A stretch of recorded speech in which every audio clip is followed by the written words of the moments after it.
es una plática un poco más cortita, ¿sí? Entonces, mire, vamos a hablar ahorita sobre el pie equinovaro aducto congénito, que digamos que desde el punto de vista de la frecuencia de malformaciones ortopédicas en los niños, pues como les decía, van entre el primero y el segundo lugar de frecuencia, pues, en relación a la displasia de cadera. Entonces también es un problema muy frecuente.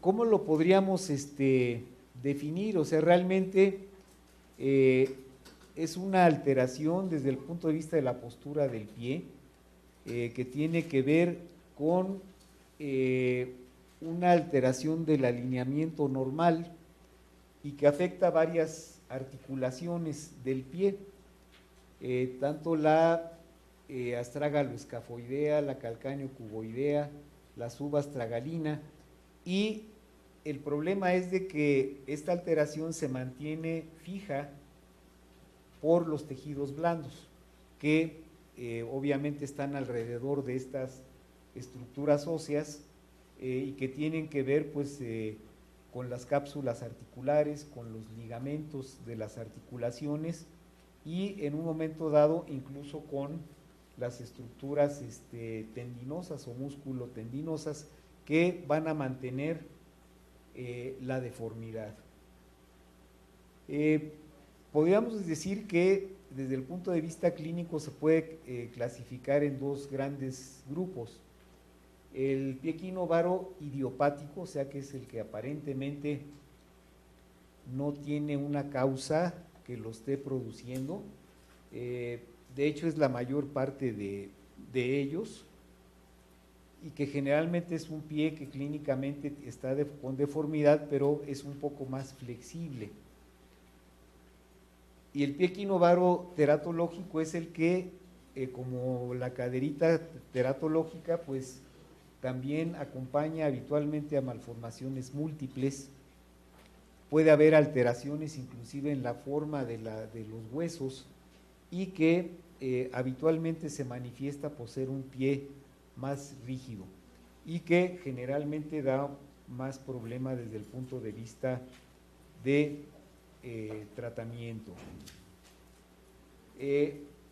Como les decía, el idiopático pues tiene que ver con una alteración en la cual pues aparentemente no hay al menos una causa demostrable pues consistente en todos los casos. Hay alguna alteración genética que se ha descrito por ahí, que no está necesariamente presente en todos los casos.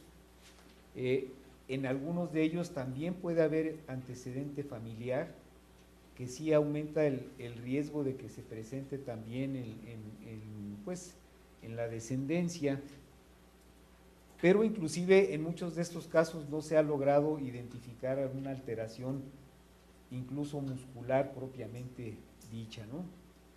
En el teratológico, bueno, pues hay muchas cosas o muchos problemas que en un momento dado nos pueden dar este tipo de alteración. Bladrogliposis múltiple, problemas como el mielomeningocele, que en un momento dado dan la alteración por desequilibrio muscular, obviamente por la alteración a nivel de la médula espinal, pues hay músculos funcionantes con músculos no funcionantes y que son los que en un momento dado pueden dar la postura que habitualmente se observa. Y pues otro tipo de problemas menos frecuentes, como son todos estos síndromes, que en un momento dado, como parte de su, digamos, del cuadro clínico de estos síndromes, está presente pues el pie equinovaro. Lo del parálisis cerebral pues no es propiamente un síndrome o un problema, pero pues en estos casos tiene que ver más que nada con el desequilibrio muscular que pueden tener estos niños.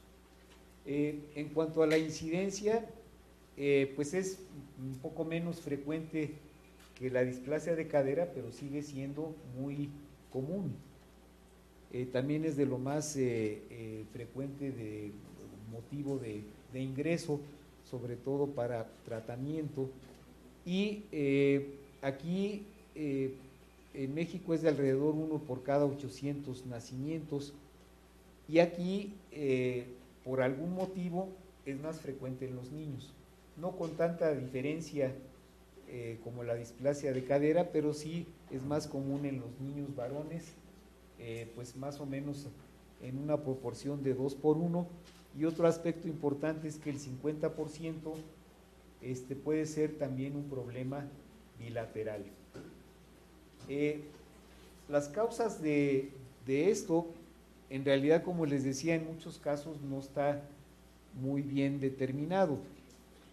Hay factores mecánicos intrauterinos, ya sea por la posición que mantienen los bebés dentro del útero. En mamás con oligohidramnios se puede presentar también con más frecuencia. De hecho, se sabe que durante el desarrollo embriológico del pie, pues hay etapas en las que el pie mantiene esa posición y por algún motivo no se modifica. Hay algunos otros problemas, como son muy claro, por ejemplo, en la artrogriposis, los defectos neuromusculares, donde hay una ausencia incluso de músculos o alteraciones desde el punto de vista de la inervación, la detención del desarrollo fetal, que era lo que les comentaba yo en relación a que mantienen una posición que pues se observa en ciertas etapas, pero que no se modifica, y también se ha encontrado la posibilidad de alguna alteración genética propiamente en estos niños. Y también el hecho de que cuando hay antecedente en la familia, pues sí existe un riesgo mayor. Desde el punto de vista clínico, ¿qué es lo que vamos a observar? Bueno, pues como su nombre lo dice, pues es un pie en equino, o sea que está de puntita, con varo, o sea que está volteadito hacia afuera, aducto, o sea que tiene desviación del medio pie hacia la parte medial, y que todo eso conforma la postura que habitualmente se observa en estos niños. Este es un chiquito ya con un poquitito más de edad, pero observan ustedes cómo está la desviación del eje del pie en relación al eje de la tibia. Se habla que también existe un componente propiamente de torsión tibial interna que también hace que dé esta postura, y en algunos casos pues puede cursar, como les decía yo, con bandas amnióticas o bandas de Streeter, que en un momento dado pueden estar ahí presentes. Aquí está otra vista clínica en la cual se ve muy bien el aducto, o sea, es como si fuera un frijolito. Y desde el punto de vista radiográfico, pues se va a ver algunas alteraciones, pues obviamente ya en las edades en que ya pueden observarse un poquito mejor las estructuras óseas, que no es que aquí no haya huesitos, lo que pasa es que son la mayor parte de ellos cartilaginosos o estructuras cartilaginosas a esta edad, pero pues sí se observa cómo existe esta deficiente posición en relación a lo normal. Aquí se observa muy bien el componente de equino. Aquí está este tampoco sirve, aquí del calcáneo en relación con el astrágalo, que se mantiene en la misma posición y no permite que vaya el pie hacia arriba. En estos esquemas pues se ve un poquito mejor cuál es la relación que también guardan el astrágalo y el calcáneo, que en estos casos están sobrepuestos, no tienen la divergencia normal de unos 20 grados que debe de tener habitualmente, y digamos el primer rayo, que es la línea que va desde acá del calcáneo hasta el primer metatarsiano, pues obviamente está alterado, o sea, esto está luxado hacia medial, y habitualmente el astrágalo también se encuentra luxado hacia medial en relación a el escafoides, en relación a la cabeza del astrágalo. Esta es otra, son otros esquemas desde el punto de vista de las mediciones en la proyección lateral. Y pues aquí las alteraciones o las estructuras que en parte están involucradas, pues son todas estas que se enlistan aquí. Como les decía, algunos tiene que ver con tendones de músculos muy potentes, como el tibial posterior, el sóleo y gemelos, estructuras como la fascia plantar, ligamentos y las cápsulas articulares que precisamente mantienen las articulaciones en la posición defectuosa. Y en estos casos el tratamiento pues habitualmente se divide en, ¿quieren que regrese la otra? Y el tratamiento pues obviamente tiene que actuar de alguna manera sobre todas estas estructuras. Actualmente el manejo, bueno, siempre ha sido, pero ahora es más marcada la tendencia a que se inicie el manejo siempre en forma conservadora, o sea, a través de la colocación de yesos correctores, como veremos más adelante, y eventualmente algún tipo de procedimiento quirúrgico, que en muchos casos todo para en la tenotomía del tendón de Aquiles, o también quizás otro tipo de cirugías que involucraban más estructuras que ya se utilizan menos, pero de liberaciones que precisamente actúan de alguna manera sobre todas estas estructuras que estamos observando en la diapositiva. En el tratamiento conservador, pues que es el inicio en todos ellos, como les decía, es la colocación seriada de yesitos muslopodálicos con la finalidad precisamente de que paulatinamente se vaya modificando la postura del pie. Lo ideal en estos casos es de que se inicie el tratamiento pues lo más pronto posible, no tanto así como dicen algunos que casi naciendo el bebé y poniéndole el primer yeso, pero sí pues al menos digamos a la semana o segunda semana de nacidos, en que ya el bebé está más estable desde el punto de vista fisiológico, pues se puede iniciar la colocación de los yesitos correctores. Y en estos casos, pues lo que se hace es precisamente manipular el piecito, tratando de corregir estas tres alteraciones, el varo, el aducto y el equino. Se habla que primero hay que corregir el varo y el aducto y al final el equino, aunque la tendencia es tratar de modificar los tres componentes si es posible al mismo tiempo. En los niños muy pequeñitos, pues el yeso habitualmente se hace el cambio más o menos cada semana. Y aquí se procura que se vaya obteniendo la máxima corrección después de la colocación de cada yesito. Obviamente tampoco se trata de ponerse a luchar con el piecito, sino que se tiene que ir modificando la postura del pie. Cuando el niño es muy pequeñito, aunque son estructuras que tienen poca distensibilidad, como quiera son un poquito más flexibles, y es cuando se puede obtener una mejor corrección. Primero se hace la manipulación del piecito tratando de corregirlo, y ya una vez que se relajó el piecito se pone el aparato de yeso, digamos que en la posición de máxima corrección. Y eso es lo que en un momento dado va permitiendo que se vaya modificando la postura del pie.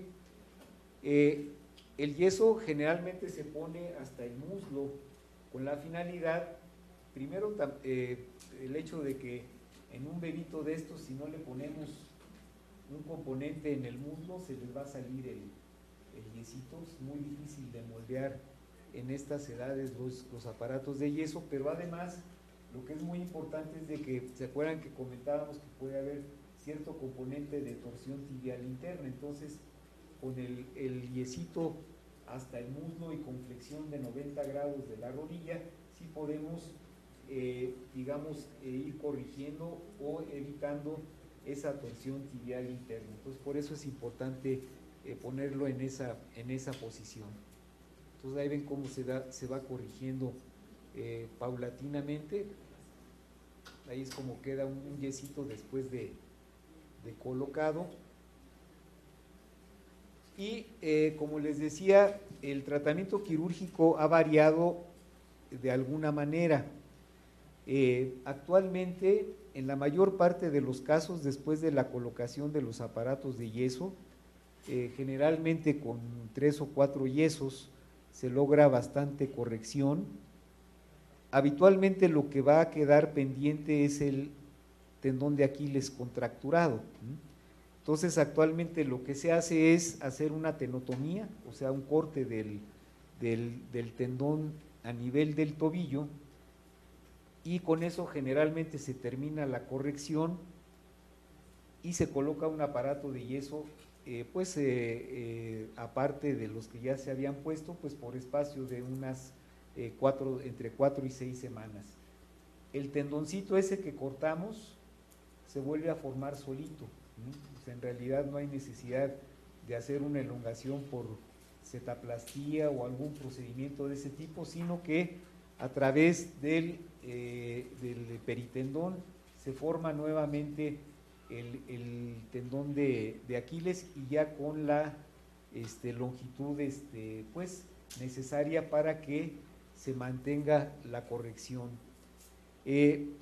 Antes de esto se hacían procedimientos en los cuales precisamente se actuaba sobre todos los componentes que habíamos mencionado como productores o que mantienen la posición alterada.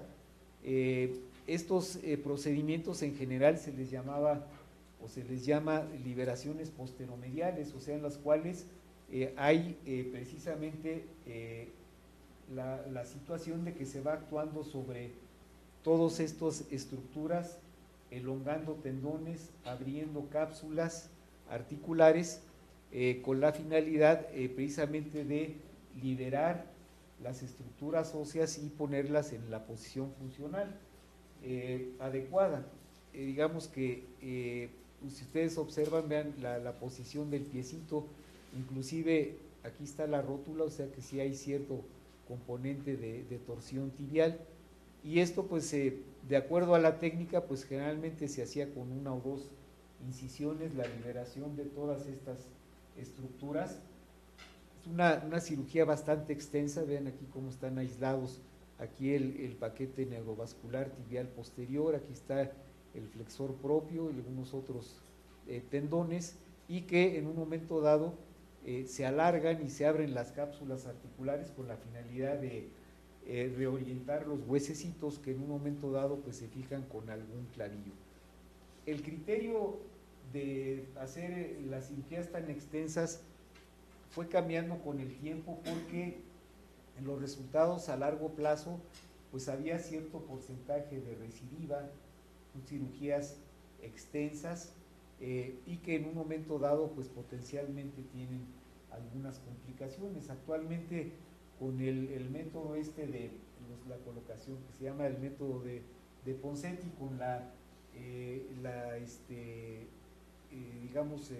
colocación de los yesitos y la tenotomía, en un 70% de los casos se logra la corrección adecuada de los piecitos.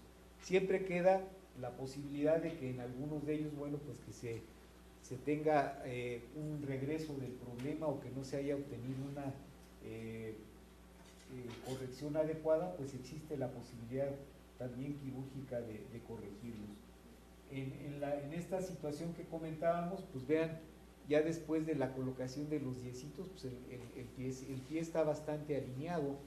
Entonces en estos casos nada más se hace una mínima incisión a nivel del tobillo, se corta el tendón de Aquiles y se logra el término de la corrección completa. Pero si ustedes observan, ya el piecito pues ya no tiene esta forma de frijolito, sino ya está alineado precisamente por la colocación de los yesos, y pues al término de la cirugía se colocan los yesitos en hipercorrección, y después se utilizan pues unos aparatitos con una barrita en medio, precisamente para mantener la corrección del piecito.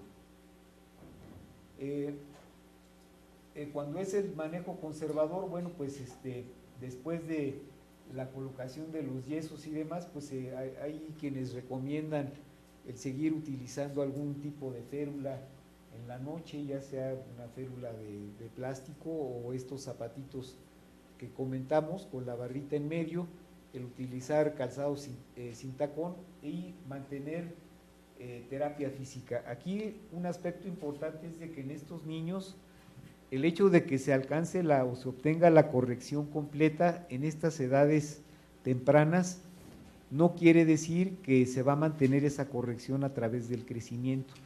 En estos niños el manejo termina cuando el pie se estructura, que es ya por ahí de los 13, 14 años. Durante todo el proceso de crecimiento, como si hay cierto desequilibrio muscular y puede haber alguna alteración desde el punto de vista del crecimiento normal de los huesitos en algunos de ellos, sí se puede presentar algún tipo de alteración y que pueden requerir en algún momento dado alguna cirugía complementaria más adelante.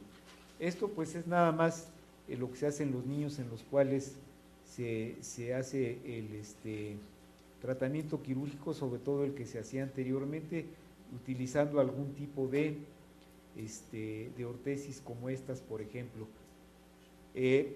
Precisamente este tipo de secuelas fue lo que se empezara a cambiar un poquito el criterio de no hacerlo tan quirúrgico y tratar de pues llegar a lo que actualmente pues es un procedimiento de invasión mínima, pero que da buenos resultados muy similares o quizás un poquito mejor que los que se obtenían con las cirugías extensas. Aquí los problemas que se llegan a tener, sobre todo con las cirugías muy extensas, pues son hasta problemas de cicatriz retráctil, regreso de la deformidad, y que pues nosotros necesitamos estar vigilando a estos niños, como les decía, a través de todo el crecimiento. En algunos casos, los que hay necesidades, bueno, pues se puede hacer algún tipo de cirugía, a veces para equilibrar el pie. Hay veces que son piecitos muy bien corregidos, pero que siguen con tendencia a irse en aducto, por ejemplo, y hacia la línea media.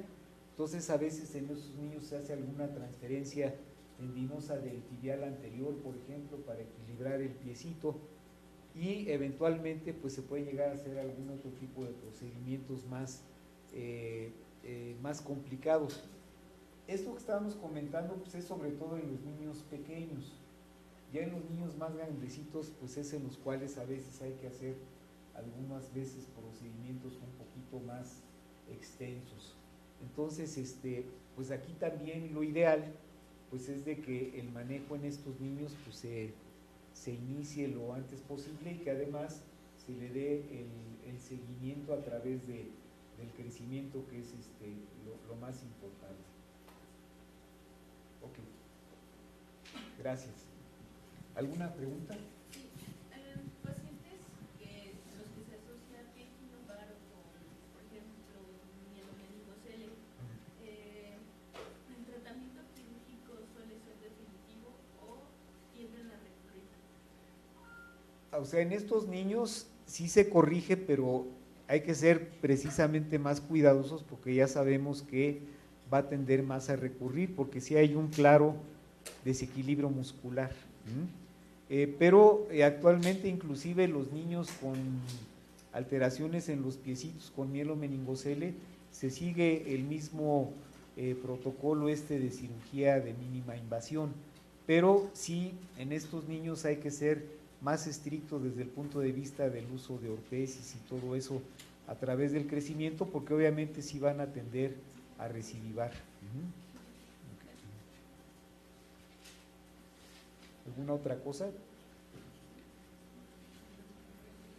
¿Sí? A través de la radiografía, ¿todavía es importante la medición de los ejes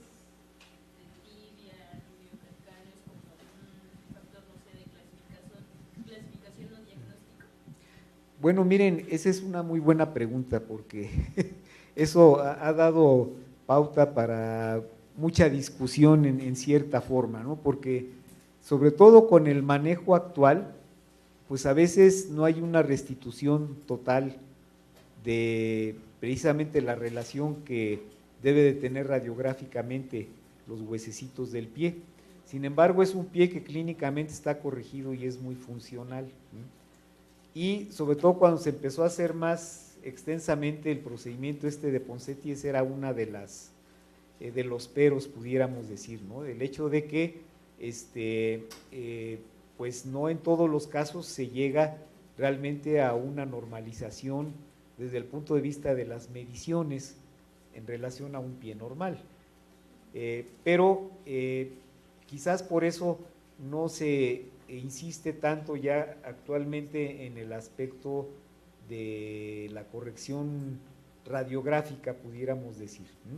Pero obviamente, pues sí, de alguna manera se modifica, ¿no? Pero en realidad, inclusive el grado de severidad y todo eso no se califica tanto desde el punto de vista radiográfico, sino más bien desde el punto de vista clínico en cuanto a, tomando en cuenta sobre todo qué tan rígido es el piecito, y pues qué tanto corrige precisamente durante las manipulaciones. Pero sí, no es que no se tome en cuenta, pero ya quizás un poco menos de lo que se hacía antes. Sí, Decía que